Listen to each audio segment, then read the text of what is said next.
For my French cooking class, I've made chocolate mousse. This is the rest of it.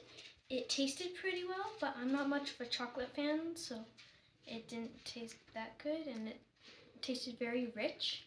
The best part of making it was